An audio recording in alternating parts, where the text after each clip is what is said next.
Sakamoto दोस्त के एक और नए एपिसोड में आप सभी का स्वागत है। तो लास्ट एपिसोड में हम लोगों ने देखा था जो सलर एंड उसका एक दोस्त होता है वो जे की बिल्डिंग की तरफ आगे बढ़ रहे होते हैं। तो लास्ट एपिसोड हम लोगों ने यहीं पर रोक दिया था। तो अगला एपिसोड शुरू करने से पहले अगर आप इस चैनल पे न्यू है तो वीडियो को लाइक करके चैनल को सब्सक्राइब जरूर कर लें। तो चलो इस एपिसोड को शुरू करते हैं। तो वीडियो के स्टार्टिंग में हम लोग देखते हैं कि वो दोनों बिल्डिंग के अंदर जा रहे होते हैं और तभी रिसेप्शन पर बैठे गार्ड उन दोनों के आईडी को मांगते हैं, लेकिन जो सलर का साथी होता है उसका नाम होता है गाकू। लेकिन गाकू बड़ी स्पीड में उन दोनों रिसेप्शन का गड़ा उड़ा देता है और फिर दोनों आगे बढ़ने लग जाते हैं। सलर कहता है, गाकू जवाब देता है, मैं संभाल लूंगा।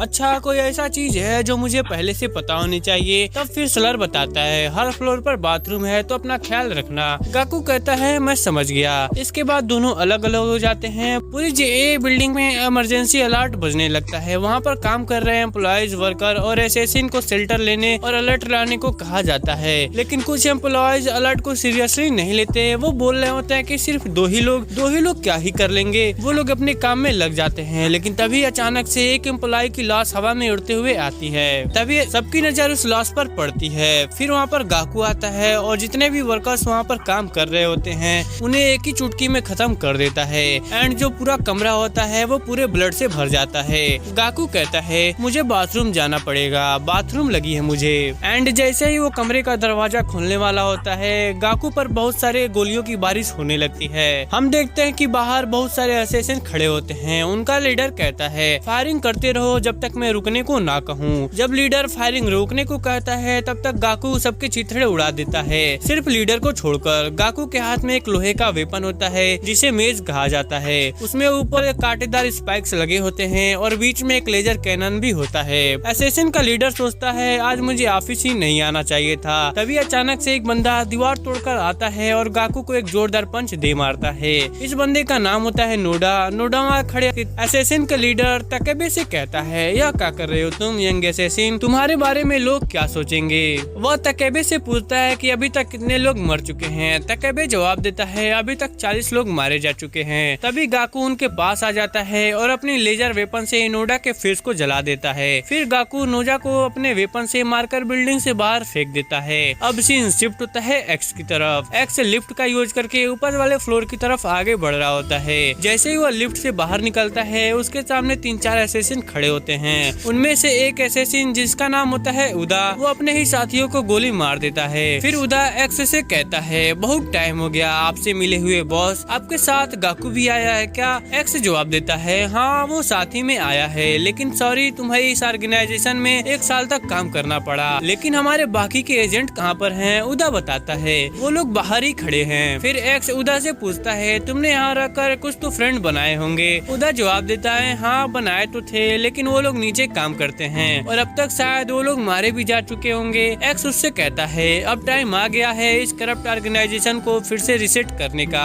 और एक आर्डर मेंबर को दोबारा से क्रिएट करने का। तभी बिल्डिंग के बाहर एक टैक्सी रुकती है और उसमें से एक आदमी बाहर निकलता है। एक्स के असेसिन वहीं पर रुकने के लिए उसे बोलते हैं और वो बोलते हैं, यह बिल्डिंग अब सलर के कब्जे में है, तुम आगे नहीं बढ़ सकते। वो आदमी मन ही मन में कुछ बड़बड़ाता है और पलक झपकते ही सलर के चमचों के टुकड़े टुकड़े कर देता है। एंड ये आदमी कोई और नहीं अपने ओल्ड मैन ताकामुरा होते हैं। और दूसरी तरफ गाकू को भी ताकामुरा की प्रेजेंस फील हो जाती है। वो कह देता है कि मेरी तरफ कोई आ रहा है। ताकामुरा बड़बड़ाते हुए गाकू की तरफ बढ़ते हैं। गाकू ताकामुरा को देखकर अपनी वेपन से अटैक कर देता है, लेकिन जल्दी से ताकामुरा अपनी कटाना से उसके अटैक को ब्लॉक कर देते हैं। फिर ताकामुरा अपनी कटाना निकालते हैं और पूरी बिल्डिंग को ही बीच से काट देते हैं। इस हमले से गाकू की 2 उंगलियां कट जाती हैं और एक कान कट जाता है। गाकू अपनी उंगलियों की तरफ देखता है और बिना टाइम बर्बाद किए ताकामुरा पर अटैक कर देता है, लेकिन ताकामुरा उसकी वेपन को अपनी कटाना से 2 हिस्सों में काट देते हैं। अब सीन शिफ्ट होता है एक्स की तरफ और एक्स को भी ताकामुरा की प्रेजेंस को फील हो जाती है। वो सोचता है, हमें जल्दी से अपना काम पूरा करके यहाँ से निकलना होगा।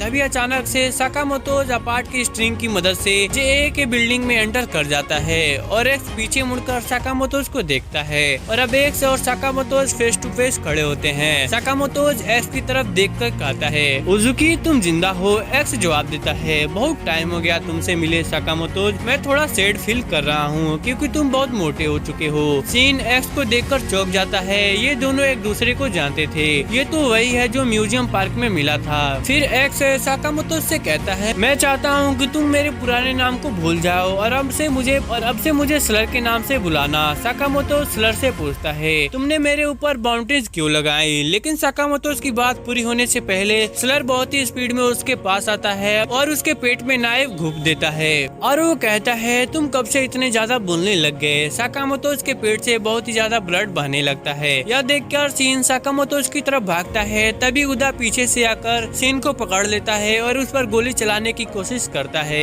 लेकिन इससे पहले उदा गोली चला सके अपार्ट उसकी गन को आधे से ही काट देता है। फिर अपार्ट उदा को बीच से काटने वाला होता है, लेकिन उसी टाइम स्लर वहाँ पर आ जाता है। स्लर अपार्ट के एक हाथ को नाइफ से काट देता है और सीन अपार्ट को बचाने की कोशिश करता है, लेकिन उदा आकर उसे जमीन पर पटक देता है। उदा सीन के अंदर नाइफ घुपाने ही वाला होता है कि साकामोतो वहाँ पर आकर उसे किक मारकर दूर फेंक देता है। उदा स्लर से कहता है, तुमने साकामोतो को मारा नहीं था क्या? स्लर खुद सोच रहा होता है कि साकामोतो उसके अटैक से मरा क्यों नहीं। इसके बाद साकामोतो सीन और अपार्ट से कहता है, तुम दोनों यहाँ से निकलो, बाकी मैं संभाल लूंगा, जल्दी करो। स्लर साकामोतो से कहता है, हमारी मौत कब हमारे सामने आ जाए हमें खुद भी पता नहीं होता। क्या हुआ, जल्दी करो, मुझे मारो। जब हम अपना टाइम वेस्ट करते हैं तो अपने जीवन की कीमती पल को भी वेस्ट करते हैं। साकामोतो स्लर की तरफ देखता है। तभी उदा स्लर से पूछता है, क्या मैं इन लोगों को संभाल लूं बॉस? स्लर जवाब देता है, नहीं रहने दो, वैसे भी तुम काफी टाइम से बिना रुके काम कर रहे हो, मुझे मजा आ रहा है। ऐसा लग रहा है कि हमारी क्लास फिर रियूनियन हो गई है। फिर स्लर साकामोतो से कहता है, क्या हुआ, अब तुम मुझे मारना नहीं चाहोगे जैसे तुमने पहले मारा था? साकामोतो तेजी से स्लर की तरफ आगे बढ़ता है और अपने पेन को उसके गले में मारने की कोशिश करता है, लेकिन स्लर वहाँ से गायब होकर साकामोतो के पीछे आ जाता है। स्लर साकामोतो से कहता है, तुम मुझे पुराने दिनों की याद दिलाते हो, मैं कितना अनोइंग और सीधा साधा था,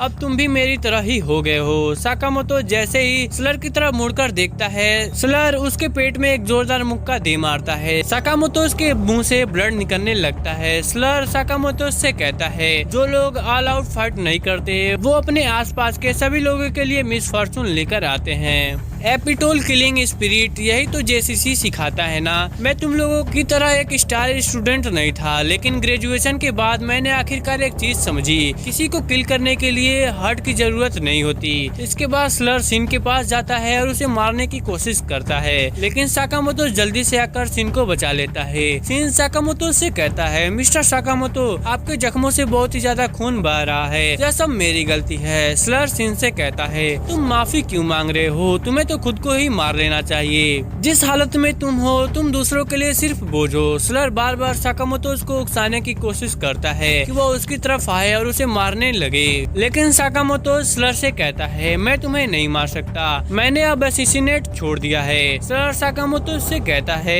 अगर तुमने मुझे जिंदा छोड़ दिया तो बहुत लोग मारे जाएंगे। मैंने सुना है तुम्हारी एक बेटी भी है, और अपने बेटी का नाम आते ही साकामोतो गुस्से से भर जाता है। उसके अंदर से ब्लड थ्रस्ट आने लगती है। स्लर साकामोतो को देखकर कहता है, यह हुई ना बात, अब आए तुम्हारे अंदर के किलिंग इंस्टेंट। अब दोनों एक दूसरे को मारने के लिए एक दूसरे की तरफ बढ़ने लगते हैं। साकामोतो स्लर को एक जोरदार पंच मारने की कोशिश करता है, लेकिन स्लर हवा में कूदकर उससे बच जाता है। स्लर साकामोतो से कहता है, वेलकम बैक। इस बीच साकामोतो को अपनी फैमिली की फिक्र होने लगती है। तभी अचानक से एक दीवार टूटती है और गाकू वहाँ से निकलने लगता है। स्लर गाकू को देखकर कहता है, अभी तो मजा आने ही लगा था। गाकू गुस्से में स्लर से कहता है, रहने भी दो, और किसी ने मुझे उस ओल्ड मैन के बारे में बताया क्यों नहीं। गाकू का पीछा करते करते ताकामुरा भी वहाँ पर पहुँच चुके थे। ताकामुरा फ्लोर के गेट पे अपनी कटाना फंसाकर गेट को लॉक कर देते हैं और एंटर कर जाते हैं। ताकामुरा को देखकर सभी लोग टेंशन में आ जाते हैं। स्लर उदा की तरफ इशारा करता है। उदा अपनी गन को निकालता है और ताकामुरा पर फायर कर देता है, लेकिन ताकामुरा अपनी कटाना से उन गोलियों को इजिली डिफ्लेक्ट कर देते हैं। और इसी के साथ अपना जो ये एपिसोड होता है वह यहीं पर खत्म हो जाता है। तो कमेंट बॉक्स में जरूर बताना कि तुम्हें यह एपिसोड कैसा लगा। तो चलो मिलते हैं किसी और नए एपिसोड के साथ, तब तक के लिए सायोनारा।